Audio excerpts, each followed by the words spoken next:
And I always thought as long as you were happy, then that's all that matters. And it does. But it turns out you can be very happy with your body falling apart at the same time, because I was very stressed out.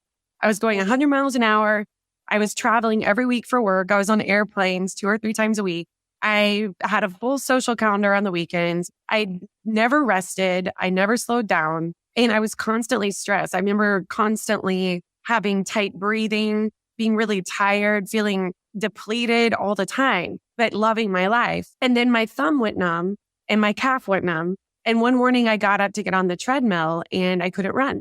But at this point, I knew that it wasn't just nothing and I needed to go to a neurologist. But it took months and months. They weren't able to accurately diagnose me or start me on treatment. And I was still going 100 miles an hour. And I kept getting weaker and weaker and weaker until I was paralyzed from the neck down. This is Hope to Recharge. I'm Atana. I'm here to guide you and support you through your challenging times, navigating through depression, anxiety, and other mental health struggles.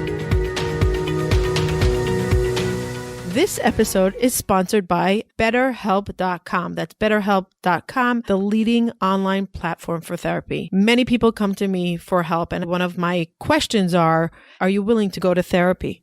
Very often, it is very expensive. BetterHelp is affordable. You don't have to leave your house. You can get it from the comfort of your sofa, your bed, your office. It's one click away. There are thousands of licensed clinicians on this platform. Sometimes it's so overwhelming to go to therapy. Nowadays, most therapists are on Zoom. If you want to get 10% off your first month, use the link in the show notes, betterhelp.com/hope to recharge. Use the link below and start your therapy from the comfort of your home. Millions of people from all over the world are using them. If you don't know where to start, go to betterhelp.com/hope to recharge. That's betterhelp.com/hope to recharge. Start your wellness now. Welcome back to Hope to Recharge podcast. Today we are speaking about resilience again. Last episode we had Terry and we spoke about the innate well-being of our ability to have that resilience is already inside us and it's accessing the resilience. Today I have Courtney. I met Courtney online a few years ago. And then a few months ago, I had the privilege of meeting her in person. The greater divine of the world collided our worlds. And I remember when I first saw her, I'm like, wait, you're real? Like, you're not just this fiction thing on Facebook that we don't understand how she evolves and how she goes through life, but you're real. And then I had the honor of becoming her friend and learning from her. And we met again in Florida, I would say, what was it, 2 months ago, a month ago? I don't even remember. What was it, Courtney? Yeah, first week of January, I think. Okay, there you go. January 7th to the 5th. Yeah. Oh, wow.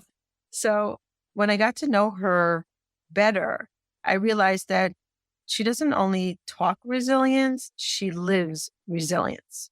And the reason why she acquired this tool is because life threw at her this challenge and she had no choice but to deep dive into resilience. And now she's a speaker, she coaches people, she trains people, she talks about it, she motivates people around the world on the topic of resilience. She was paralyzed from the neck down. And it happened in her thriving years of life. And she has a beautiful story how she went back to herself, back to home. And she did it through joy. She did it through laughter. She did it through learning herself.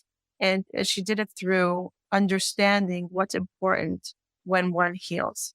And I think a lot of people want healing, but they don't know how to do the work to acquire it. And if there's anyone in the world that did it, it's Courtney. I wish maybe we'll put a link to your video that people can grasp the magnitude of your healing, like your journey. I think when it comes to mental health, it's hard to see the visual of where we're broken, where we need healing. But by you, it was very obvious. You couldn't move your hands. You couldn't move your leg. So your vocal cords were going on you, right? I'll let you tell the story. So Courtney, thank you for joining me here. And thank you for teaching me resilience and for being such a role model in the world of not giving up and going after what you really want. I mean, you're the one that is helping everyone around you be resilient. You constantly are reaching out and you're able to look at someone, know what they need and how you can support. And, I read tarot cards. Some people like those, some people don't. But there's a tarot card in the deck that talks about the best way to motivate people and inspire them is just by loving them. And that's, I think it's the Empress card. Wow. Thank I think you. that's very, Oh, thank you. Thank you. That's very sweet of you. Let's give the audience a little background. I know you and I know your history, but let's give the audience a little bit of a sneak peek into your life, where your adversity hit you and where you are today. right. I mean, I am a free-spirited wild child and I always have been. I was living in Las Vegas with my ex-boyfriend who was, or still is, the love of my life thus far. And had a blast. And we lived a healthy lifestyle, did the green smoothies, green juices, the detox teas. We were plant-based, did all the things, yoga, meditated, grounding, all the stuff. And I was extremely happy. And I always thought as long as you were happy, then that's all that matters. And it does. But it turns out you can be very happy with your body falling apart at the same time, because I was very stressed out. I was going 100 miles an hour. I was traveling every week for work. I was on airplanes 2 or 3 times a week. I had a full social calendar on the weekends, a full work calendar during the week. I never rested. I never slowed down. And I was constantly stressed. I remember constantly having tight breathing, telling my partner how stressed out I was, being really tired, feeling depleted all the time, but loving my life. And then my thumb went numb and my calf went numb. And one morning I got up to get on the treadmill and I couldn't run. It was as if I had a 100-pound vest on. That's what it would feel like trying to jump. And that was when I said, okay, this isn't just some kind of vitamin B deficiency, which I think a lot of us, when we start going down a path of change in our health, there's a little bit of denial, like, oh, it's probably nothing, which is probably healthy thinking. But at this point, I knew that it wasn't just nothing and I needed to go to a neurologist. But it took months and months. They weren't able to accurately diagnose me or start me on treatment. And I was still going 100 miles an hour. And I kept getting weaker and weaker and weaker until I was paralyzed from the neck down. And at that point, like most people, when your health starts to go, you do start exploring how to slow it down or fix it, changing your diet, supplements. I did nutritional IV therapy, ozone, infrared light therapy, all the things. But none of it was working. And then after I was diagnosed finally by the Mayo Clinic accurately and started on, allopathic Western medicine, that didn't work either. So I got to this point in December of 2017 where I was in the hospital for the second time, paralyzed from the neck down. My face was going paralyzed. My lungs were going paralyzed. You need those to breathe. And my colon was also growing weaker. And the doctors came into my hospital room and told me, I'm sorry, there's nothing else we can do. And these are very good doctors. They're great doctors. It's just, they had done every single test to make sure it wasn't some kind of cancer or making sure they weren't missing anything, because I was so resistant to medication and I was so young and pretty healthy. And they gave me every medicine they could give me, approved by insurance, and they kept me there as long as they could. And at that point, 95% of people would have already started seeing improvement from the type of medication I had. And I wasn't. What was the diagnosis? CIDP, which stands for chronic inflammatory demyelinating polyneuropathy. Well, no one's ever heard of it. Oh my God. I know. No one's ever heard of it. It's the chronic form of Guillain-Barré, which some people have heard of. Which is what? Can you give us like a 1-minute understanding of what happens to the body when that happens? Yeah, I mean, I don't even need a minute. Both Guillain-Barré, which is acute, CIDP, which is chronic. It's autoimmune of the peripheral nervous system. Just for reference, multiple sclerosis, MS, is autoimmune of the central nervous system, which is your brain and spine. My diagnosis was autoimmune of the peripheral nervous system, which are the nerves in your face, your arms, your legs, and your organs. So that's when it's autoimmune, it attacks itself. So once it attacks, you can revert it? Were the doctors at the Mayo Clinic saying, even though it's attacking itself, we can revert it to what it was if we do treatment fast? Is that part of the diagnosis? Yeah, autoimmune's tricky. And I don't know that you'll find doctors when it's a chronic condition, and majority of people never get into remission. And by remission, I mean off of all medication, back to normal. Most people don't. That doesn't happen to. So you're not going to hear a doctor really say, yeah, we'll just give you this medication and then it'll go away. Because it's not like a bacteria or a virus where you can just get rid of it. It's where your immune system and just the way your body is functioning malfunctioned, basically. There's so many different theories about why that happens. There's a theory of the viruses and bacteria can morph and, they're trying to survive too. So they can make themselves look like your own body, but your immune system detects they're there. So it's trying to find it. But when it can mask itself as your nervous system, then all of a sudden your immune system can't tell what is what. That's one theory. And autoimmune is hard to test for because it isn't a virus or a bacteria. There's not some kind of test where they can see if it's there. It's looking at the overall picture of what's going on with your body and making the best educated guess that they can make. And then it's just trying to get your body to function optimally. With it. Yeah. Yeah. Or just, yeah. So it's learning to live with it and slow down the autoimmune. Yeah. And just seeing if you can get your body to function properly. And, mine, I'm off of all medication. I have no symptoms of normal blood work. It's like I don't have autoimmune anymore. And so my body got back to functioning normally. So when you were in the hospital for the second time, the doctors were basically saying, you're going to stay like this for the rest of your life. There's nothing we could do.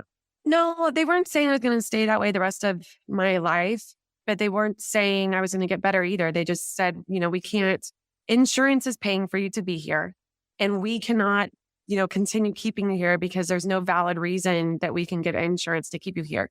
So we have to let you go. We have no other medications to give you and no other treatments. And you're paralyzed. So. And you're paralyzed, yeah. Yes. So what? So, and in order to heal or have a life after this, what are the options? Right. I was really lucky because I have a really, really phenomenal family. I mean, the best. Right. My family, when I got kicked out of the hospital or the nursing home, happened to both. They brought me into their home and I was under their full-time care where they could dress me, bathe me, feed me, take me to the bathroom.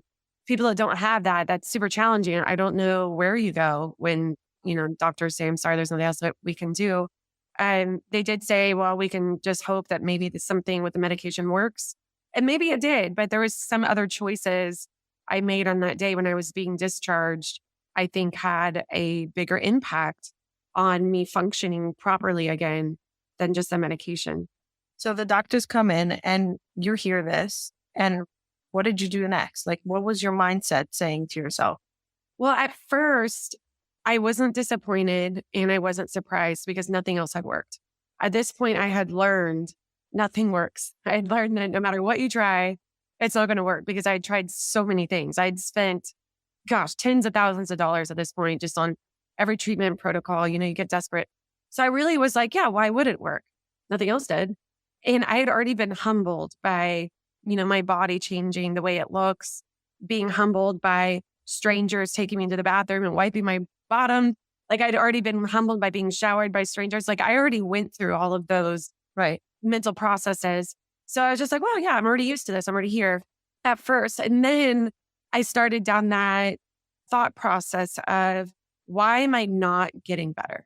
My lungs are going paralyzed and I've shown no signs of that changing or slowing down. And I've tried everything. There's nothing left to try. I was already meditating 3 hours a day to Dr. Dispenza. I was eating a super anti-inflammatory diet. I mean, there just wasn't anything left to try. And I was thinking, gosh, I've been healthy all my life. I was 33 at the time. Why am I not getting better? What could possibly be keeping my body inflamed, unhealthy, dysregulated? And there was so many things in my life that were stressful and I had gotten rid of all of them or wasn't able to do them anymore. So I was very in a peaceful environment, except for my relationship. That was the only piece left that could be causing stress in my body's ability to function properly. And how did you come to that insight? Sometimes we don't want to see what's so obvious because we've been living in denial of it, and denial is so much easier than tackling it. What made you say, oh, maybe it's my relationship? Because there was nothing left. I mean, I love that man so much. I mean, I just can't even tell you how much I loved him. And I will be grateful the rest of my life. If I died tomorrow, I know what it feels like to love someone with everything that you have. And I kind of joke to people, I had to get paralyzed from the neck down to leave that man because I loved him so much. But when I was looking at, I was already gone on disability from my job. I was not in the social scene anymore. It couldn't be. I was just literally laying down all day, meditating and relaxing. But every time I talked to my partner, he was partying, he was doing drugs, cheated on me. He was not by my bedside in the hospital. There was just a lot of layers of feeling rejected, stressed, like I was a burden, like I was an inconvenience, all these things that I was feeling in that relationship at that time. And he was also not in a financially good spot. And then with me in the hospital, I didn't know what that my path was going to look like. I didn't know when I get to start working again. So I couldn't carry his financial stress through that being paralyzed when I was down in a hospital with the doctor saying there's something else we can do. I just couldn't continue trying to manage those things. So, I mean, it wasn't hard for me to see. It's something I knew from the very beginning, gosh, this relationship is really stressed. I'm constantly feeling stressed out, even though I'm really happy and in love. The partying, the financial stress, all of it coming from my partner, it was just a lot, even though I was laughing all the time. So I think people are going to listen and say, wait, I don't understand. He's stressful to her. He's not by her side. He's partying. It makes her feel like a burden now. Financial stress. What part of her felt love? What part of me felt love in that relationship? At that time, like, why was there not a clear cut? Okay, I loved him no more. Because you said in the beginning, and he is still my love of my life, even though you left him. So the part of you still loves him. So when was that, like, I can love a part of him, but even though he's not good for me? Yeah. I mean, when I say, still is the love of my life thus far, it's just because he's been my greatest love. I wouldn't say that I'm not saying I'm still feeling that way. We broke up forever ago. He's been my greatest love in my life that I've loved. I haven't met anyone since him that I love more. I've met some really great people. But yeah, it's an interesting dynamic of, I felt very happy every day in that relationship, but also extremely stressed. And, he made me laugh. I made him laugh. He got all my jokes. I got all his jokes. He has really good energy. He's really fun. He was really uplifting. He was my biggest cheerleader. He was my favorite person to hang out with. Like I just felt completely alive and completely myself around him all the time. And people probably have kids like that, where their kids are just like the biggest hassle. Like they are constantly asking for money. They're constantly getting in trouble or partying, or maybe they're sneaking out of the house, or they're not making good grades in college or whatever. But you love them so much, and it's disruptive and it's annoying. And it's like, can you please just get it together because I love you? And, I'm sure some people have kids where if you got really sick, you would feel like your kid wouldn't come sit by your bed either because they're just, so focused on partying or other things. And I don't think he had the skill set to be a supporter in the way that I needed him to be in that time. I think also you have a very, very, very unique trait that most humans don't have. And I'll say what that is, that you see everybody as human and there's no black or white, good or bad. And everybody is dynamic. And there could be such a big part of him that you loved, but just because things went not as planned or frustrating, that doesn't mean you didn't love him. And I think that's something so beautiful in you because you see a person for what he is. And I'm sure a lot of people are going to listen to it and say, what? He was abusive. How could you? But you were saying, I loved him. I was happy. Happy is a big word. I really was really, really happy. That's the tricky part of the whole thing. And to see that, like I was happy, but I wasn't healthy.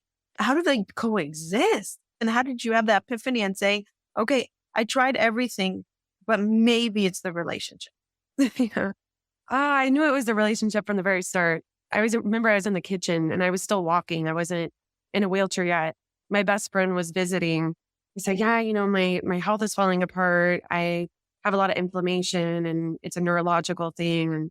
And we both looked at each other.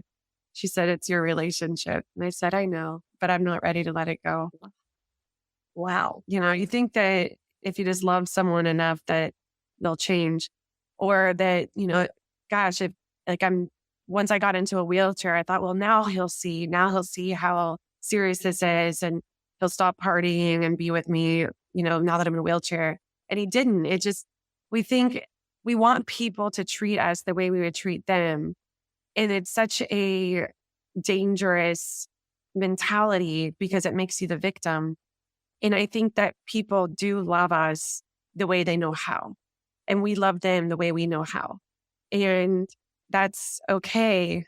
It's okay as a human, but that doesn't mean that you choose to tolerate it for your well-being. Yeah, having that discerning wisdom, I've had that conversation too with people where it's like, it's so healthy and it's so good to be able to have the skill set of discerning wisdom. And that's one of my strong skills. And I love it in other people. And it's when you're able to look at someone who's being disruptive or hurtful or, ignorant. And you look at them and think, gosh, like you're impacting other people in a painful way. Like, how could you do that? But when you look at them and you think, well, look at their family life, look at their past relationship, look at what's going on with them at work right now. And you start to look at the pieces, you can see how they got there. And it doesn't mean you agree with it. And it doesn't mean you would do that if you were them. It's just understanding, I see why that happened or how they got there. It's less judgment. It's more awareness. Yeah, absolutely. But you can have this a lot of people say, oh, I can't do that because it's not okay. Well, I'm not saying it is okay. Exactly. I'm just saying it's not wrong either. It's just looking and saying, this isn't good or bad, right or wrong. It's accepting the truth of it and the facts. It is what it is kind of thing. Yeah. Like that happened, so this happened. But you can still look at it and see, okay, I see how that happened, but I don't have room for it in my life. Like I can recognize and give compassion or discerning wisdom, but I don't have space for them in my life. Like that's can coexist. And I think the black and white is what's so painful versus saying he's human, I'm human. There was so much that I loved in him and in our relationship, but the parts that were hurting me were greater than what I needed out of happiness and love. And now I need my body back. I need my health back. So let's go down that road. So you decided, you're like, okay, my relationship you came to like deep clarity and acceptance. It's the relationship. Yeah. I mean, I called him and said, I don't know what else to do. I can't take care of us both right now. And I think you might be making me sick, which is also a dangerous thing to say because it puts you in the victim spot, but that's how I felt. And I broke up with him and I started improving 2 days later.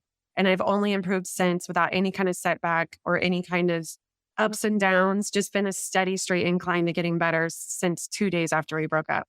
How was the improvement? How did you see improvement? Like, give me an insight. Yeah, it was fun. I was discharged from the hospital on December 22nd, 2017. And that was when I, called and really cut things off with my relationship.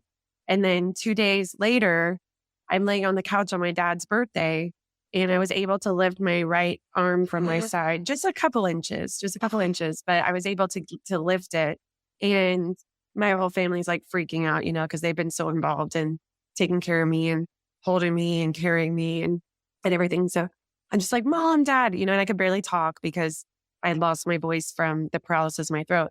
So I'm more like, they're all running in and seeing, oh my gosh, your arm's lifting, and it was on my dad's birthday. Wow. It's really sweet. So that was like a kiss of saying, it was like you did the right thing because you say it in 2 sentences. So I called him and broke up with him. But I can't fathom that brokenness that you felt in your heart when you did that because, as you said, you were happy with him and he was the love of your life.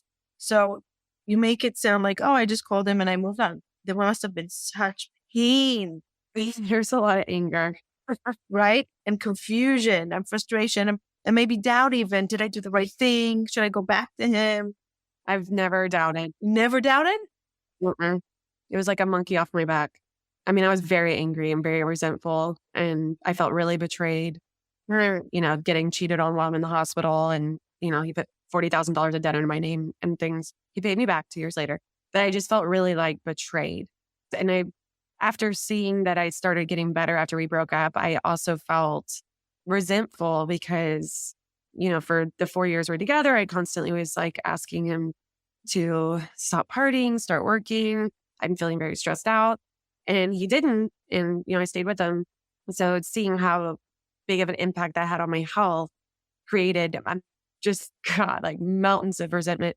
But the most of the resentment came from, even still, I thought he would come back and fix it. And instead he was like, That's a relief. I'm going to move on. So there's trying to go through a breakup when you're in a wheelchair and, stuck. It's like you can't move forward with your life. You can't start over. You're literally just stuck still. And to watch as, everyone else around me is moving on with different things in life, it was an interesting experience to be stuck still. There's so much medicine in being able to walk, or even, when you go for a long car ride, there's something about moving forward, movement, right? It like calms the mind, and being stuck still and not being able to move forward literally or in my life was where I got a lot of the anger. And it took a really long time to let go of that anger, man. But, there's a deep lesson I learned through all this that was really mind blowing. So I was always carrying the stressors in my relationship. I'm sure he carried stressors too of mine. I'm sure, there's two sides to every story. But on my side, my end of the story, I just constantly remember feeling like, I'm carrying the weight of the financial stress and the partying, and just I'm holding it, which for some people listening, you're probably thinking, that's what empaths do. People with a lot of empathy, they're able to absorb and carry the stressors and the pain of the people around them. And I don't know that I do that with everybody, but I certainly did that with him because it was part of my love. It was part of me loving. And I found this study a long time after that, where they tested people's systemic inflammatory markers in parents experiencing empathy for their child that had something stressful or challenging happening. And in the tests, they tested I think it was 500 and something different sets of parents. All of their systemic inflammatory markers increased while experiencing empathy. And I mean, it makes a lot of sense. Your mirror neurons, your brain, you sync up to someone else, and your brain can kind of start to act in the same way. And that's beautiful. That's how, we learn to be human. We mirror other people starting when we're a baby. And, even as adults with empathy and connection, we mirror each other's emotions and facial expressions. And empathy is how we keep ourselves safe, because we can feel the energy of the room and people around us and know when we're in danger, or it's a beautiful thing. And it all makes sense. But just to understand that you get systemic inflammation, cortisol, when you're experiencing empathy for someone that is in front of you. So if you're in a position with chronic empathy, a lot of nurses have chronic empathy because they're working with people all day, every day that need help. Or maybe you're with a partner that constantly needs your empathy. Chronic empathy means chronic systemic inflammation, which means chronic illness. It's such a crazy thing, but to add an extra layer to that, because again, that starts to put us in the victim seat again. I'm just this sweet empath that's just absorbing pain from people and saving the world. And now I have chronic systemic inflammation. Well, the added layer to that is there's nothing that puts us in fight or flight in a stronger way than when we feel like we're a victim. In most cases, chronic empathy also has chronic victim mentality or victim mindset or feeling victimized. So that combination is a killer. You hear about stress, but again, when people are really stressed out, there's also a layer of I'm a victim as well, because gosh, I'm overworked, or these people are so demanding, or they're yelling, or I have too much to do, or everyone needs me, or I'm giving more than I'm getting. I mean, I hear that a lot from over helpers. Yeah. Over givers is just God, I give so much and I give to everyone and I don't get it in return. Someone literally just posted that. I just saw that in a post. Someone said, are you somebody that helps people constantly, showing up for them, doing everything for them, the one that fixes everything for everyone and feeling alone? Yeah. That basically no one sees you, no one helps you, and you're just worn out. Yeah. I mean, it's so common. I mean, it's a huge thing. And then if you keep going with it, you can go into the wounded feminine and that kind of thing, where that's worse. That's somewhere that comes from of, I need to be a good girl. I need to be perfect. I need to be lovely. I need to be supportive and giving and not needy. Make sure I don't have any needs. Yeah. So it just all kind of pairs together. And I think that you're not saying that empathy is not what we should strive for. I think you're saying it has to be from a healthy place. Yes. Healthy boundaries, healthy awareness of it, the why behind it. And how much can I fix for everyone? And how much is it my place? We can have empathy and we can care, but it doesn't mean that we become the mat for everybody to just step all over or become holding everybody up. Yeah. Which is the balance. Right. So I'm going to throw one other thing on this to stack it up and to tell you the last thing. But Brene Brown talks about how she's a researcher from Texas, actually, and she studies a lot on empathy and shame and all these fun things. But she found, and it shocked her, the most empathetic people, the most compassionate people are the most boundaried. Yes. Because when you let people cross your boundary, it's an automatic human emotion of resentment. And when you are resentful, you cannot be compassionate. So it's like, put that all together and it's like, yeah, compassionate empathy is a very good thing, Right. as long as it's boundaried. You know, you met Alicia. Yeah. I wonder if she remembers, but I always say that quote from Brene Brown, I always think of her because she's so empathic, but she has such clear boundaries with such pride. Like, I deserve this. It's okay. And I always say, I want to learn more from her, how to have it with dignity, with compassion. And the person never feels like rejected by her. Never. That's the beauty. She's remarkable in that. And you're right. And Brene Brown also talks about who is supposed to give that empathy and sympathy. Only one that knows darkness of the same darkness can be okay to sit in the same darkness of somebody else. So sometimes we're not the right person and we can't save the world. So I want to go back to resilience. At what point did you realize I need to tap into resilience, and what is resilience? Let's go back to the definition of resilience. What's your definition of resilience? Yeah. So the definition of resilience is the ability to move on from difficulty quickly. And I didn't really understand that I was resilient for a really long time. I didn't look up the definition and say, oh, I want to be this. I've come to having a strong relationship with that word of resilience just because of my journey. But I had this moment where I was sitting in my parents' bedroom in my wheelchair. I just started getting better. I'd just broken up with my partner. And I thought this could be really sad. I'm 33 years old. I'm in a wheelchair at my parents' house. I don't have a job. I'm going through a breakup. I moved away from all my friends across the country. I can't even take a shower by myself. This could be sad. But what made me more sad was the idea that I would lose time of my life also. I would also lose time, wishing it was over, struggling through it, waiting, the whole I'll be happy when. I'll be happy when I can walk again. I'll be happy when I feel sexy again. I'll be happy when I can be making money and working again.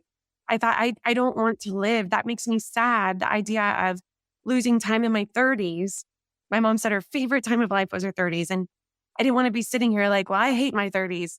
Okay, if I can make myself happy in any situation, does this situation really matter? So then it became, how can I make myself happy right now? What would be fun now? And the thing is, we feel like we're broken when we feel shame, guilt, fear, all these things, anxiety. We think, I'm broken. Like, I'm not, what's wrong with me? And as a human being, we're created to have all of these beautiful emotions. Well, they're not all beautiful. Some of them are really messy and ugly, but like, we're supposed to have all of these emotions. And if you feel shame, guilt, hurt, sad, afraid, you're actually functioning the way you were made to function, which means you're not broken. It means you're working exactly the way you should. And we have all these emotions because we have the ones that hurt so that we will move away from things, our away emotions. They're motivating. They motivate us to change, to learn, to do better, to want different. And then we have our towards emotions, joy, peace, acceptance, love, all the fun ones. And those are like pulling us towards them. This stuff is good. I want more of it. I want to do more of it. So all of our emotions are there just to guide us to ourselves. So the trick isn't, how do I only have positive emotions? Because you're going to have all of them. Mm. When people ask me, how do you stay positive? What they're really asking is, how do I move on from these difficult emotions as quick as I can when they happen? And that's resilience. Say that again.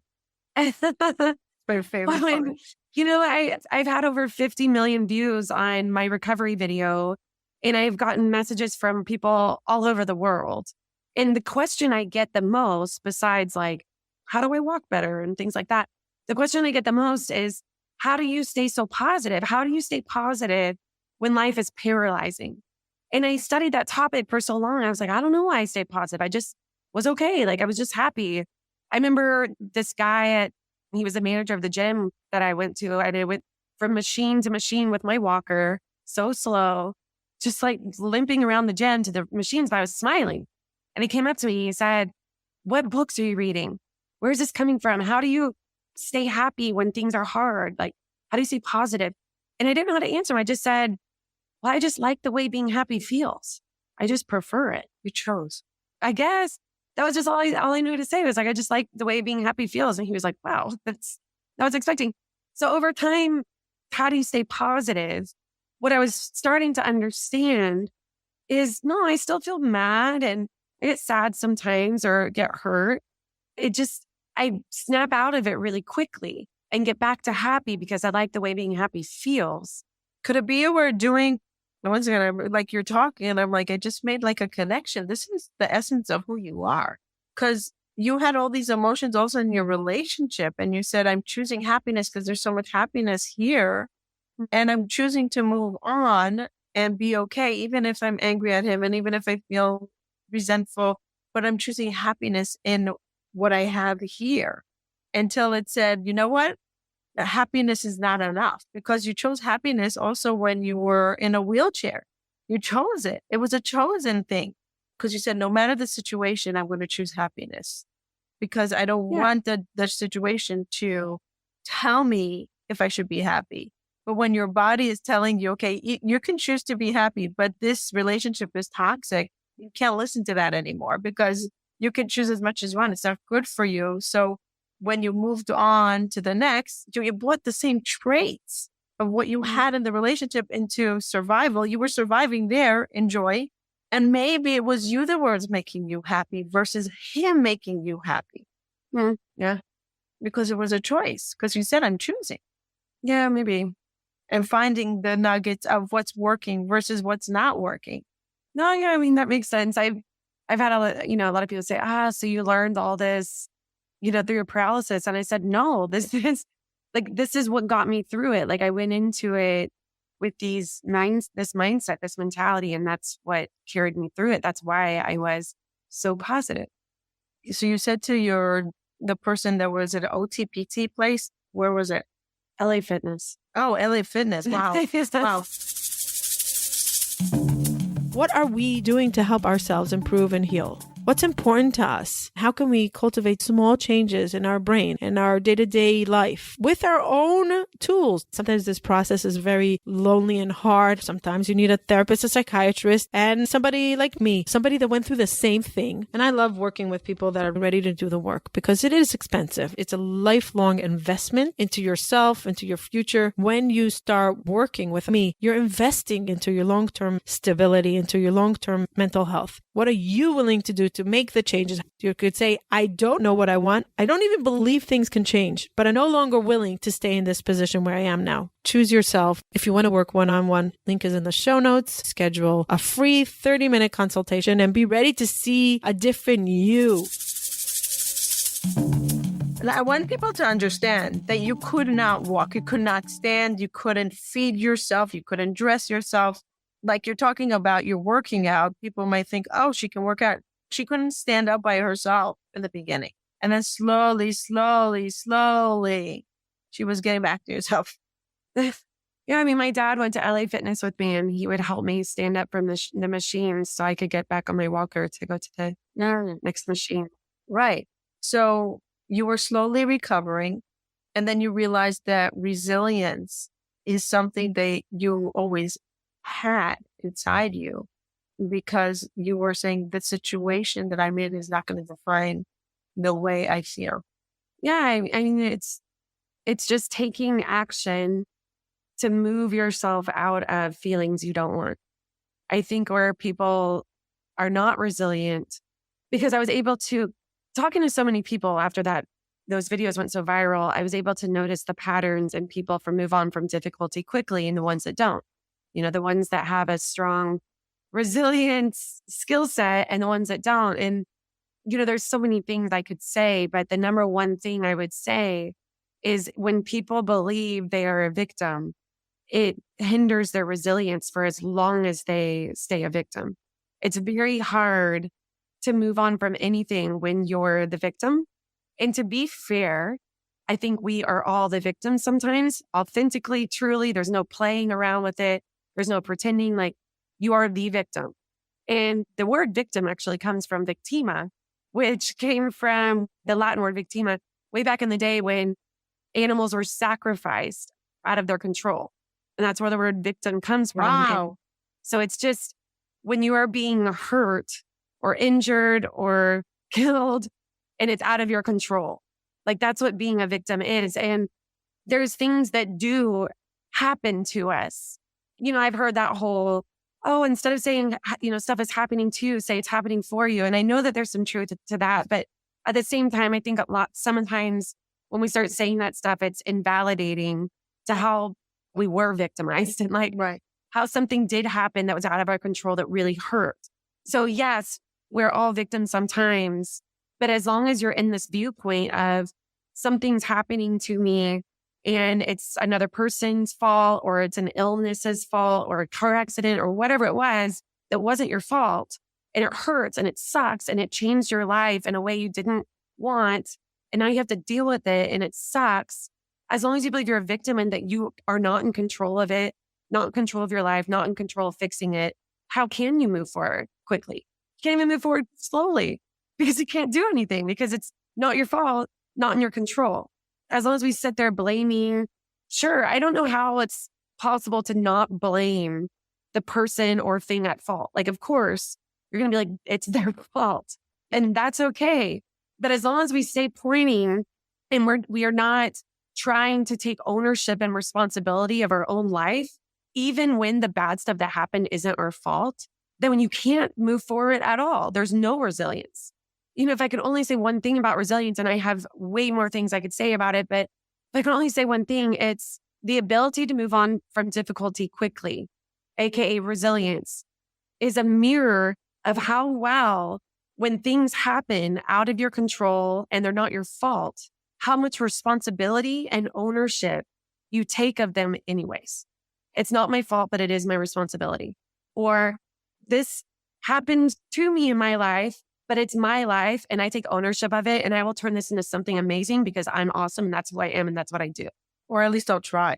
Yeah. Because I don't want to stay. It's taking choice of saying, I'm not willing, even though this happened to me and this is where I am, it's not where I want to hover and stay. I want to choose a better outcome. How will I get there? Yeah. It's a choice to not sit in it constantly, I guess. Yeah. I mean, for me, one of the things I did, because sometimes you can hear a conversation like this on a podcast and be like, yeah, okay. But this thing that happened, how in the world can I make anything good? Like, I am stuck in this crap and I get it. So just to give you an example, when I was in the nursing home, paralyzed from the neck down, and I could barely speak, I couldn't even talk to text because my phone didn't understand me. So there wasn't a lot I could do hobby-wise besides watch Will Ferrell movies. So I started dressing up in costumes, or I had the nurse dress me up in costumes rather, put funny stuff on my head. I had like a donkey tail from the bottom of my wheelchair. And I just started dressing up, and everywhere I went, everyone started laughing. Like everyone, the other patients, I remember we rolled into this physical therapy gym, and there was this guy, he must have been 80 years old, and he was on the bike, looking like miserable. He's in physical therapy. And then he looks up and sees me decked out in like a red wig and this full out costume. And he just goes, huh? Huh? And it was the cutest laugh ever. And everyone I saw that was laughing and smiling at me made me smile. So just that choice of being like, well, what can I do in a wheelchair? I can wear costumes. That sounds like funny.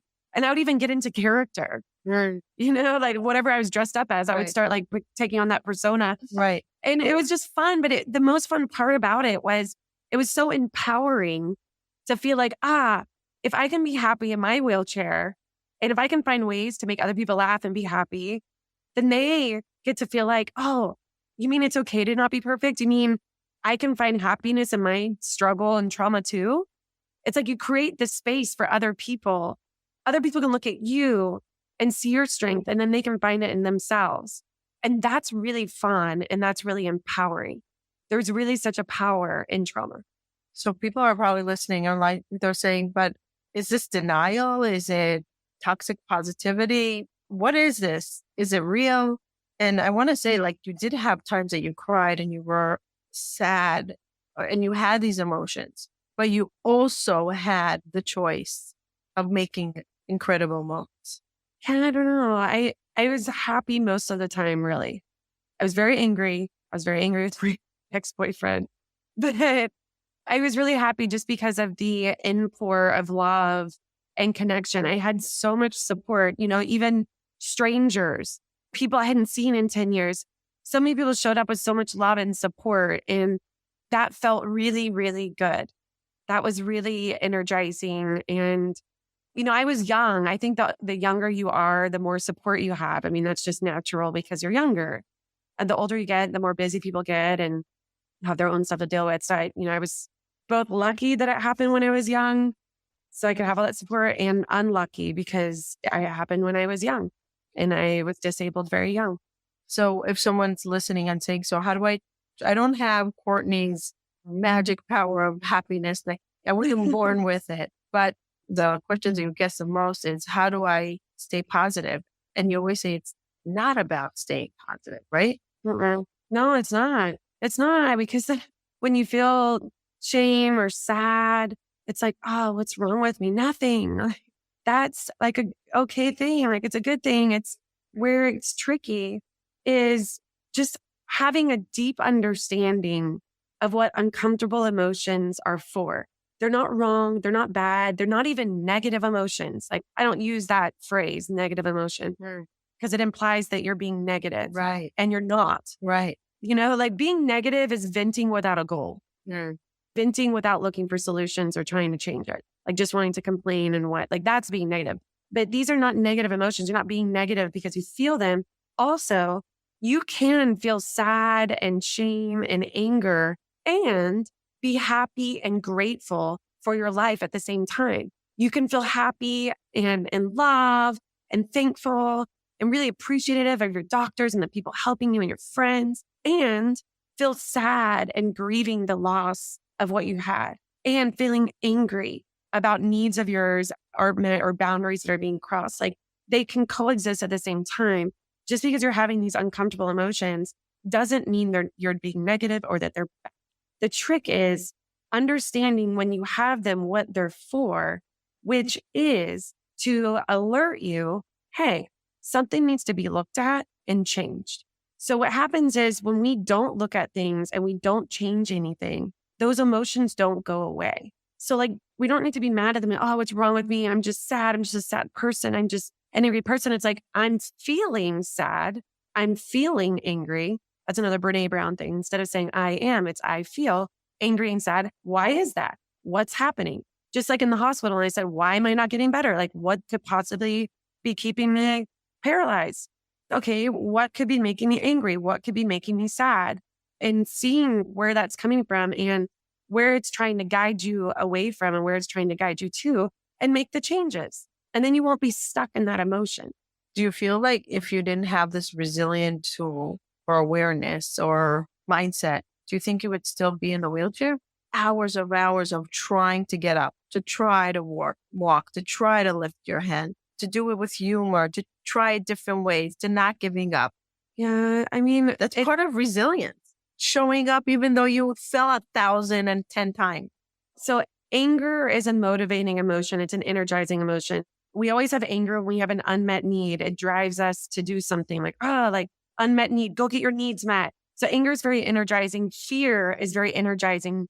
It needs to be an energizing emotion because, oh my gosh, the car's coming. I'm afraid. I need to jump out of the way. Oh my gosh, it needs to be strengthening. That's why you go in fight or flight and you have these bursts of being extra strong when you feel afraid. But shame and guilt are numbing emotions, meaning when we're feeling shame and guilt or apathy, we have less energy, less motivation, and we want to do things less. So I would agree that if I sat in shame and guilt or apathy, these numbing, and the reason they're numbing is because they are meant to slow us down. Like all of this is the way it should be. It's all natural. We're made perfect as we are. Like when we feel these things, it's to make us slow down so that we aren't if we're feeling shame, of course, our biology is going to be like, stop, sit down. Like you're feeling shame. That means you're acting out of alignment from who you really are and who you want to be. Stop, sit down. Do not pass go. Do not go through the green light. Protecting to not have more. Right. Guilt, same thing. It's Right. like you're feeling guilty. There's something you shouldn't be doing. Right. If you shouldn't be doing it biologically, it's going to be like, well, sit down and stop.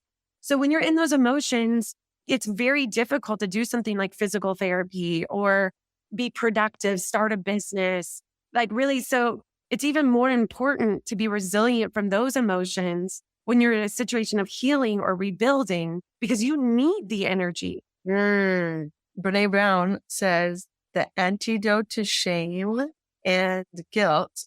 She said, shame cannot live with vulnerability. The antidote to shame is vulnerability. So the more vulnerable you'll be, the less shame you'll have because they can't live together. And I think what you're saying when you say vulnerable with shame is to speak it, is to say, to accept it, to share it, to not say, oh my God, I'm going to float. Should I walk into that gym? Like I'm humiliated because I fell already a million times. Like I can't run on the treadmill like others. I'm going to need help. I'm going to need help going to the bathroom. I'm going to need help getting dressed. That's vulnerability. Right. Yeah. And I was very vulnerable. I posted all of my videos online of like, there was a video where I had snot coming out of my nose and I couldn't lift my arm to wipe it. So it was just hanging. I didn't care. That I heard from a lot of people like, like, I love how open you are about it. And I said, well, why should I be embarrassed? Like I didn't purposely get autoimmune. I didn't do something wrong or, it wasn't my fault. So why should I be embarrassed? And I don't know how to really teach that except for to say, just giving you permission to if it isn't your fault, like a lot of this stuff that I've been kind of referencing today, it's not your fault, then let go of the shame. Like if you didn't have bad intentions, why should you be ashamed? And I know the shame comes from the pressures of culture to look perfect, to be perfect, to have money, to be skinny or whatever. So like there's the shame that you're not that. But if you're sitting in front of like another human, no one expects you to be that. Like, that was one of the most fun parts about being paralyzed is no one expected anything from me. They didn't expect me to go to their birthdays, their baby showers. They didn't expect me to a free pass. To text back right away. There would be things I could even actually kind of do. And they'd be like, oh, don't worry about it. So it was one of my favorite parts. So it's like when something happens that isn't your fault, could be anything. Or maybe you played a part in it, but it's not all your fault. Right. And you didn't have bad intentions. Right. It was an accident. Any of that stuff. Right. Like there's no reason to feel embarrassed or ashamed. Like no one expects you to be flawless. Right. When we have that, we break it down. Yeah. And when you own your imperfections, it's the same thing. You empower other people to feel okay with themselves too. And people are drawn, the most magnetic people, the people that people just love to go towards are the ones that make others feel okay with who they are or even good. Totally. And you can do that by owning your stuff and not being ashamed of it. Totally. I can 100%. So I want to just give an update to people. Courtney, after she healed, describe your walk that you did in Greece. Yeah. Well, it's a 500-mile hike from almost the border of France all the way across Spain. It's on the Camino de Santiago. And it was my grand celebration for being able to walk again was doing the 500-mile hike. And I did that in 2019. It was really fun.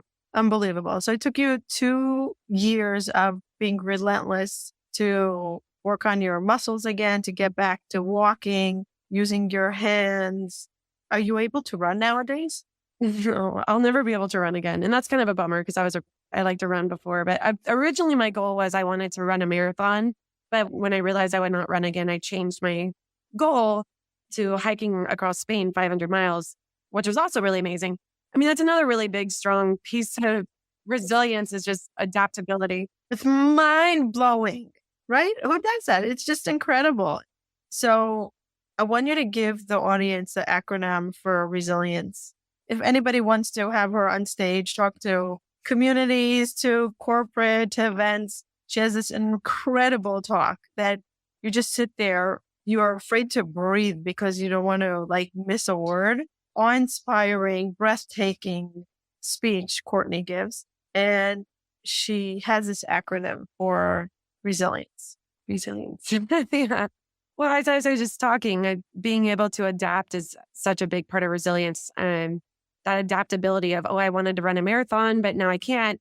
So instead, I'm going to hike 500 miles across Spain, which is also amazing. So that's not one of the things in the acronym, but that should be. Resilience. I took so many notes when everyone asked me how I was able to be so positive, and I just had so many notes.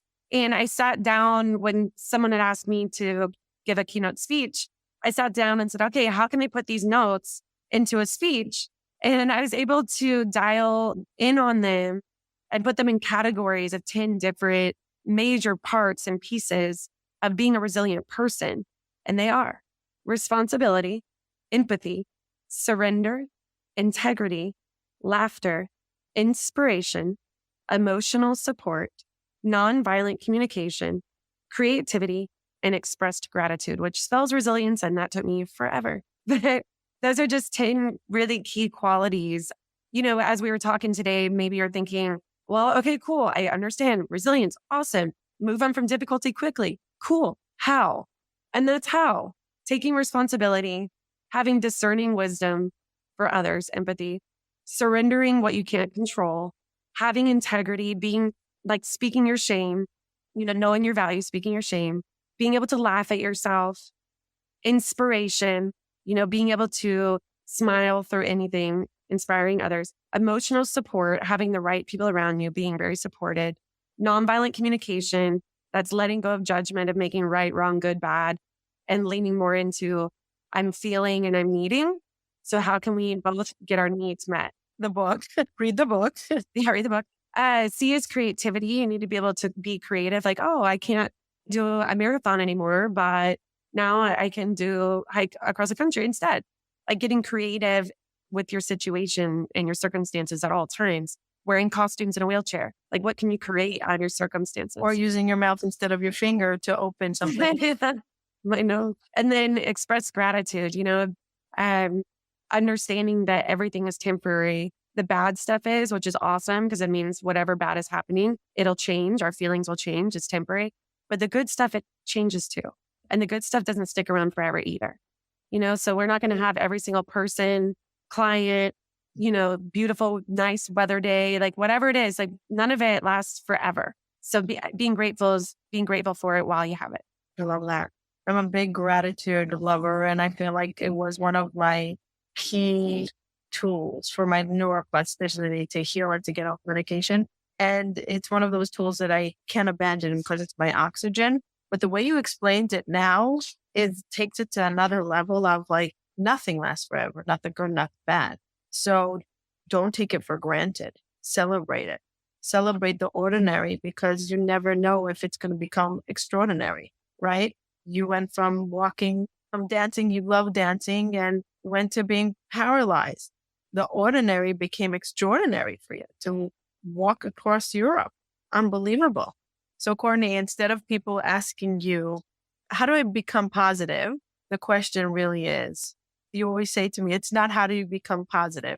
Well, I mean, what can you do to build your resilience? What's the opportunity? By the way, we're laughing because when I left Florida, after I met Courtney, it became like my slogan because Courtney taught me, what's the opportunity in this? Like, if instead of saying, oh my God, this happened to me, turn it around. What's the opportunity? And sometimes the opportunity is also pain, to experience loss, to experience resilience, right? Sometimes that's the opportunity to grow that muscle. So what's the opportunity?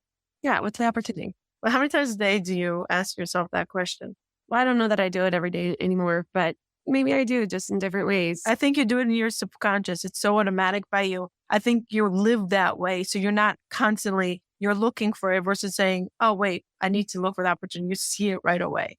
Yeah, that building resilience is just focusing on those 10 parts of it, really, and just strengthening the muscle of each of those characteristics. And that builds your resilience, your ability to move on from those difficult, uncomfortable emotions quickly. And it's in any challenge in life, any challenge. Yeah. Yeah, it's a choice. Courtney, thank you so much for your wisdom.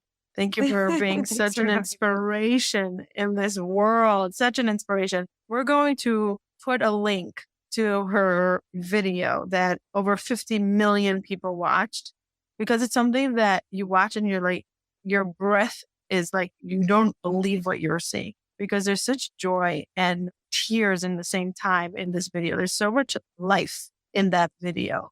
And I think Courtney is the example of living alive in this moment, no matter what life throws her way.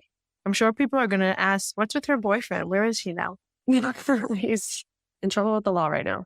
He's not he's not in her life, put it this way, not really in her life, but she's still very grateful, which is so amazing. Grateful for the memories you created with him, which I think is another big takeaway from our conversation. Just because something wasn't so positive doesn't mean that there wasn't things to be grateful in that time. Courtney, I love you. Thank you. I love you too. Thank you for having me. I'm grateful for you. Bye till next time.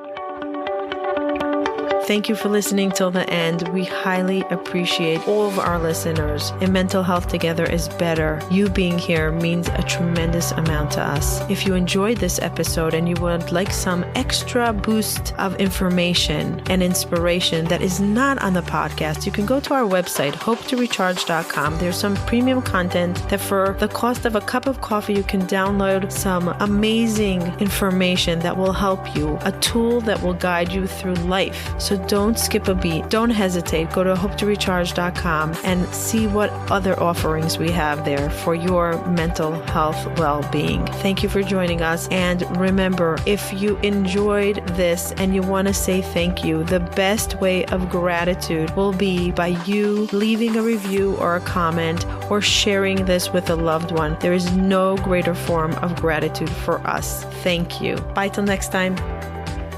Looking to reduce your anxiety and stress, relax your muscles, or get a better night's sleep? Check out Maxify's.com 100% legal hemp, where you can find doctor-formulated, lab-certified, high-quality CBD oils, tinctures, and other items, cultivated, grown, harvested, and packaged in the United States, and available in different sizes and strength formulas. Check out Maxify's.com, that's MAXIFYZ.com, and use coupon code HOPE to get 10% off your order plus free shipping. That's Maxify's.com.